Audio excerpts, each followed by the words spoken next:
Assalamualaikum.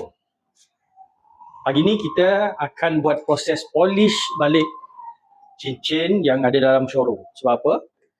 Dia dah malap, kusam akibat terdedah dan kita pegang-pegang kita punya habuk kotoran tu melekat pada cincin. Tak ada masalah, memang ini adalah rutin di kedai perhiasan. Jom kita polish.